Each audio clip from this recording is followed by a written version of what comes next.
ஆன்மீக அன்பர்கள் அனைவருக்கும் என் அன்பான வணக்கங்க. இந்த வீடியோவில் என்ன பார்க்க போகிறோம்னா, திருப்பூர் மாவட்டம் காங்கயம் அருகே சிவன்மலையில் உள்ள சுப்பிரமணிய சுவாமி கோயிலின் ஆண்டவன் உத்தரவு கண்ணாடி பேழையில் கடல் நீர் வச்சு சிறப்பு வழிபாடு நடந்துட்டு வருது. இப்படி கடல் நீர் வச்சு வழிபாடு செய்யறதால ஒருவேளை இயற்கை சீற்றம் நடைபெறுமோங்கிற கேள்வி எழுந்திருக்கு.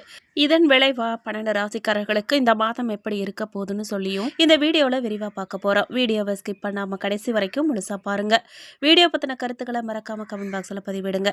நீங்கள் இப்போ தான் புதுசாக நம்ம சேனலில் பார்க்குறீங்க அப்படின்னா இப்போவே சப்ஸ்கிரைப் பண்ணி பெல் ஐக்கானை கிளிக் பண்ணுங்க. வாங்க வீடியோக்குள்ளே போகலாம். திருப்பூர் மாவட்டம் காங்கேயம் அருகே சிவன்மலையில் உள்ள சுப்பிரமணிய சுவாமி கோயிலில் ஆண்டவன் உத்தரவு என்ற பெயரில் வினோத வழிபாடு நடைபெற்று வருது.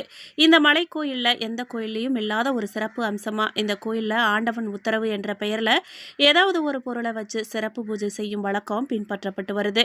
பக்தர்களின் கனவுல முருகன் வந்து குறிப்பிட்ட ஒரு பொருளை வச்சு வழிபடணும்னு சொல்வார். அதை கேட்டுட்டு சிவன்மலைக்கு வந்த பக்தர்கள் பூசாரியிடம் சொல்வாங்க. அப்போது பூசாரி அந்த பக்தர்கள் சொல்றது உண்மையா பொய்யான்னு பூ போட்டு பார்ப்பாராம். ஒரு வேளை உண்மையா இருந்தா ஏற்கனவே வழிபட்டுட்டு வரும் ஒரு பொருளை கண்ணாடி பேழையிலிருந்து எடுத்துட்டு பக்தர்கள் சொல்லும் ஒரு பொருளை வைப்பாங்களாம். இதனாலதான் இது ஆண்டவன் உத்தரவுன்னு சொல்லப்படுது. இந்த நிலையில கோவை மாவட்டம் மணியக்காரம்பாளையம் இடிக்கரையை சேர்ந்த பெண் பக்தர் பவானிங்கிற ஒரு கனவுல வந்ததா கடல் நீர் வச்சு பூஜை செய்யப்பட்டு வருது. மேற்கண்ட பொருள் கண்ணாடி பேழைக்குள்ள வச்சு வணங்கிட்டும் வராங்க. இவ்வாறு காட்சிக்கு வைக்கப்படும் பொருள் தொடர்பா ஏதேனும் ஒரு சம்பவம் நிகழும்னு பக்தர்கள் நம்பிக்கையா இருக்காங்க.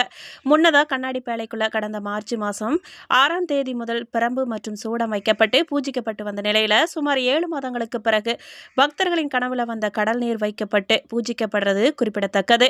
கடல் நீர் வச்சு வழிபடுறதால சுனாமி ஏதேனும் வருமோ இல்ல கடல் இயற்கை சீற்றங்கள் ஏதேனும் நடக்குமோ, தற்போது வடகிழக்கு பருவமழைங்கிறதால கடல்ல ஏதேனும் ஆக்ரோஷ புயல் உருவாகுமோ இல்ல கடல் சார்ந்த தொழில் வளர்ச்சி அடையுமோன்னு கேள்வி எழுந்திருக்கு. அடுத்த பூஜை பொருள் மற்றொரு பக்தரின் கனவுல வரும் வரை கண்ணாடி பேழைக்குள்ள இந்த பொருளை பக்தர்கள் பார்த்து வழிபடுவாங்க. கார்கில் போர், சுனாமி, சசிகலா சிறை சென்ற விவகாரம் என்ற நிறைய விஷயங்கள் சிவன்மலை ஆண்டவர் முன்கூட்டியே மக்களுக்கு உணர்த்தியிருக்காரு. அதனால இங்கு வைக்கப்படும் பொருட்களுக்கு மக்கள் மத்தியில் அத்தனை எதிர்பார்ப்பு நிலவுது. அதுபோலதான் பருத்தி, இளநீர், மஞ்சள் உள்ளிட்டவை வைத்து பூஜை செய்ய சொன்ன போது படு பாதாளத்தில் இருந்த அவற்றின் விலை உயர்வு ஏற்பட்டு விவசாயிகளின் வயிற்றுல பால் வார்க்கப்பட்டது. அதுபோல கொரோனா காலகட்டத்தில் மஞ்சளை வச்சு பூஜை செய்ய சொன்ன போது நாம் கொரோனா தொற்றிலிருந்து தப்பிக்க மஞ்சள் தூளை நிறைய பயன்படுத்தினோம். மஞ்சள் ஒரு கிருமி நாசினி. இப்படியாக பல்வேறு விஷயங்களை இந்த உத்தரவு பற்றி உணர்த்தியிருக்கு. இப்போ கடல் நீரை வச்சு வணங்கிட்டு வராங்க. அது என்ன தாக்கத்தை உண்டாக்க போகுதுன்னு இனிமே தான் தெரியும். உத்தரவு பெட்டி பொருள் மாற்றத்தின் காரணமாக இந்த மாத கிரக நிலைகளை ஆராய்ந்து பார்க்கும்போது இந்த மாத தொடக்கத்தில் உங்க ராசிநாதன் குரு அஷ்டமத்தில் சஞ்சரிக்கிறாரு. இது அவ்வளவு நல்லதல்ல. வரவை காட்டிலும் செலவு அதிகரிக்குங்க. வளர்ச்சிக்கு இடையூறாக பல சம்பவங்கள்லாம் நடைபெறும். பொது வாழ்க்கையில் இருக்கிறவங்களுக்கு திடீரென திருப்தி தராத பொறுப்புகள்லாம் மாற்றப்படலாம். உறவினர் பகையால ஊர் மாற்றம் நினைத்த நேரத்தில் செய்ய முடியாத சூழல் உருவாகுங்க. பிள்ளைகளால பிரச்சனைகள் ஏற்பட்டு மனக்கலக்கத்தை உருவாக்கும். மாத தொடக்கத்தில் உங்க ராசிக்கு 8ஆம் இடத்துல குரு பகவான் சஞ்சரிக்கிறார். அவர் உச்சம் பெற்று இருக்கிறதால நன்மை கிடைக்கும். இருந்தாலுமே அலைச்சல் அதிகரிக்கும்.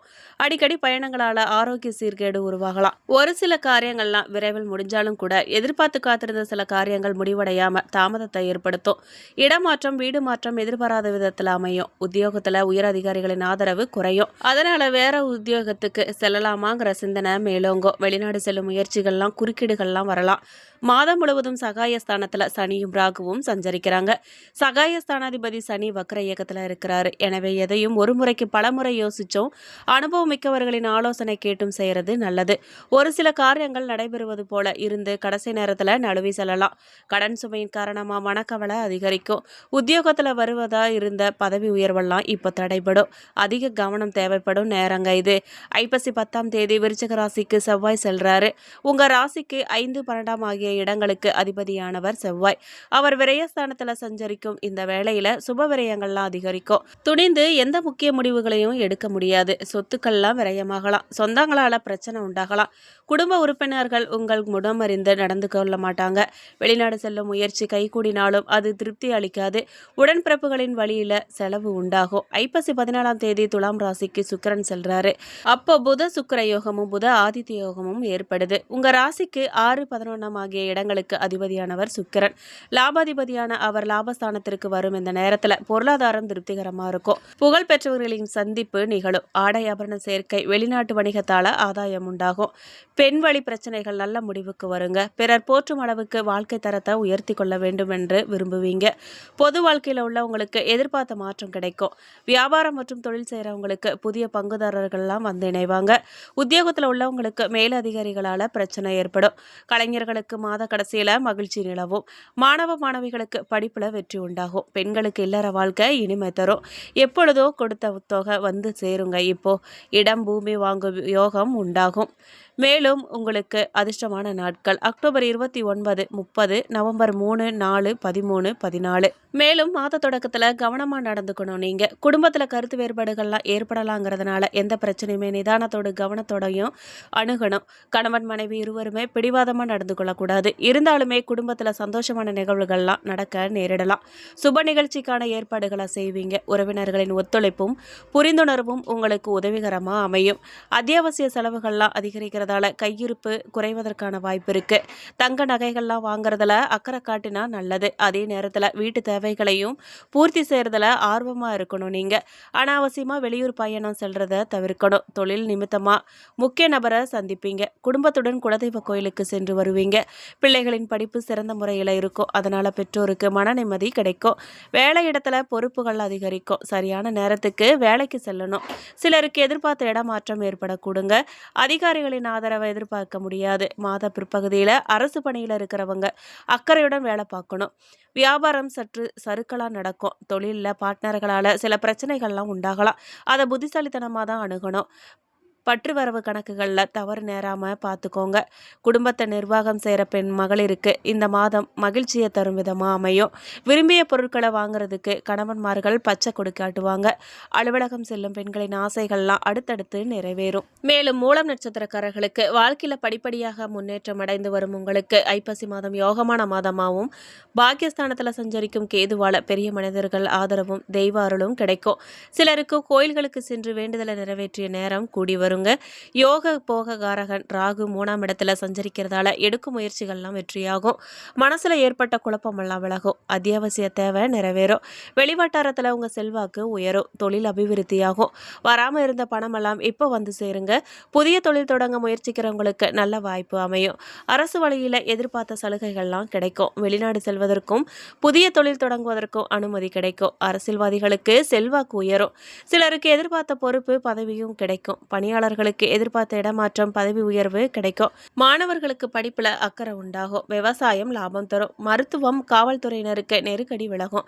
அக்டோபர் 27 முதல் விரையாதிபதி விரயஸ்தானத்திலேயே ஆட்சியாக சஞ்சரிக்கிறதால கையிருப்பு பணம் கரையும். செலவுகள்லாம் அவசியமானதா இருக்கும். உடல் நலன்ல பிரச்சனை ஏற்படாது. சந்திராஷ்டமம் உங்களுக்கு நவம்பர் 10, 11ஆம் தேதி வருது. அந்த நாட்கள்ல நீங்க ரொம்பவே கவனமா இருக்கணும். அதிர்ஷ்ட நாட்கள் அக்டோபர் 30, நவம்பர் 3, 7, 12, 16. பரிகாரமா நீங்க கற்பக விநாயகரை வழிபட நன்மை உண்டாகுங்க. பூராட நட்சத்திரக்காரர்களுக்கு தடைகளை தாண்டி வெற்றி நடைபோடும். உங்களுக்கு ஐப்பசி மாதம் முன்னேற்றமான மாதமா இருக்க போகுது. அதிர்ஷ்டக்காரகன் சுக்கிரனால மாதத்தின் தொடக்கத்துல செலவுகள்லாம் அதிகரிச்சாலும் கூட நவம்பர் 3 முதல் நிம்மதி உண்டாகும். குடும்பத்துல இருந்த குழப்பங்கள்லாம் மறையும். கணவன் மனைவிக்குள் ஏற்பட்ட பிரச்சனைகள்லாம் முடிவுக்கு வரும். கலைத்துறையினருக்கு எதிர்பார்த்த வாய்ப்புகள்லாம் தேடி வரப்போகுது. ராசிநாதன் அஷ்டமஸ்தானத்துல இருந்து சஞ்சரித்தாலும் கூட அவரது பார்வைகள் 12, 2, 4ஆம் இடங்களுக்கு கிடைக்கிறதால குடும்பத்துல நிம்மதி நிலைக்கும். பணப்புழக்கம் கூடும். கொடுத்த வாக்க காப்பாற்றுவீங்க. விரைய செலவு கட்டுப்படும். தாய் வழி உறவுகளின் ஆதரவு உங்களுக்கு கிடைக்கும். சிலர் பழைய வாகனத்தை விட்டுவிட்டு புதிய வாகனம் வாங்குவாங்க. புதிய வீட்டில் குடியேறும் பாக்கியம் சிலருக்கு கிடைக்கும். அக்டோபர் 27 வரை கல்விக்காரகன் புதனின் சஞ்சாரம் சாதகமா இருக்கிறதால எதையுமே சிந்திச்சு செயல்படுவீங்க. கல்வித்துறையினர் முன்னேற்றம் காண்பாங்க. வியாபாரிகளுக்கு எதிர்பார்த்த ஒப்பந்தம் கிடைக்கும். கேட்டிருந்த பணம் எல்லாம் வந்து சேரும். ஷேர் மார்க்கெட் லாபம் தரும். தடைப்பட்ட வேலைகள்லாம் நடந்தேறும். பூமிக்காரகன் செவ்வாயும் அக்டோபர் 27 வர வருமானத்தை அள்ளி தருவாரு. வசதி வாய்ப்புகளை அதிகரிப்பாரு. செல்வாக்க உயர்த்துவார். ரியல் எஸ்டேட் தொழிலில் ஈடுபடுவோருக்கு லாபம் காண்பாங்க. லாபஸ்தான சூரியன் தொட்டதை தொடங்க வைப்பாரு. நினைச்சதை நடத்தி வைப்பாரு. உங்களை ஜொலிக்க வைப்பாரு. சந்திராஷ்டமம் நவம்பர் 11, 12 நாள்ல உங்களுக்கு வருது. அந்த நாட்கள்ல ரொம்பவே நீங்க கவனமா இருக்கணும். உங்களுக்கு அதிர்ஷ்டமான நாட்கள் அக்டோபர் 24, 30, நவம்பர் 3, 6, 15. பரிகாரமா நீங்க அகஸ்தீஸ்வரரை வழிபட சங்கடம் நீங்கும். நீங்கும். உத்திராடம் நட்சத்திரம் 1ஆம் பாதக்காரர்களுக்கு வாழ்க்கையில முன்னேற்றம் ஒன்றையே குறிக்கோளா கொண்டு செயல்படும் உங்களுக்கு ஐப்பசி மாதம் லாபமான மாதமா அமைய போகுது. லாபஸ்தானத்துல சஞ்சரிக்கும் சூரியனால பணவரவு அதிகரிக்கும். இதுவரை தடைப்பட்ட வேலைகள்லாம் முடிவுக்கு வரும்.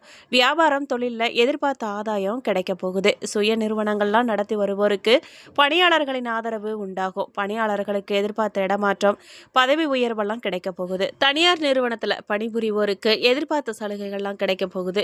தற்காலிக பணியாளர்களுக்கு பணி நிரந்தரமாகும். அரசியல்வாதிகளுக்கு செல்வாக்கு உயரும். அக்டோபர் 27 வரை செவ்வாய் புதன் சாதகமா இருக்கிறதால பூமி வாகனம் வாங்கும் கனவெல்லாம் இப்போ நனவாகும். இழுபறியா இருந்த பணமெல்லாம் இப்போ வந்து சேரப்போகுதுங்க. எதிர்பார்த்த ஒப்பந்தங்கள்லாம் கிடைக்கும். சகாயஸ்தானத்துல சஞ்சரிக்கும் ராகு எடுக்கும் வேலைகளை வெற்றியாக்குவார். தைரியம் தன்னம்பிக்கை அதிகரிக்குங்க. இதுவரை தள்ளிப்போன வேலைகள் நடந்தேறும். பணவரவு உங்களுக்கு வாழ்க்கையை வளமாக்கும். உங்களின் வளர்ச்சிக்கு பெரிய மனிதர்களின் ஒத்துழைப்பு கிடைக்கும். குடும்பத்துல மகிழ்ச்சி நிலவும். ஐப்பசி உங்கள் வாழ்க்கையில அதிர்ஷ்டமான மாதமா அமையும். உங்களுக்கு நவம்பர் 12ஆம் தேதி சந்திராஷ்டமம். அந்த நாள்ல கவனமா இருங்க. அதிர்ஷ்ட நாட்கள் அக்டோபர் 28, 30, நவம்பர் 1, 3, 10.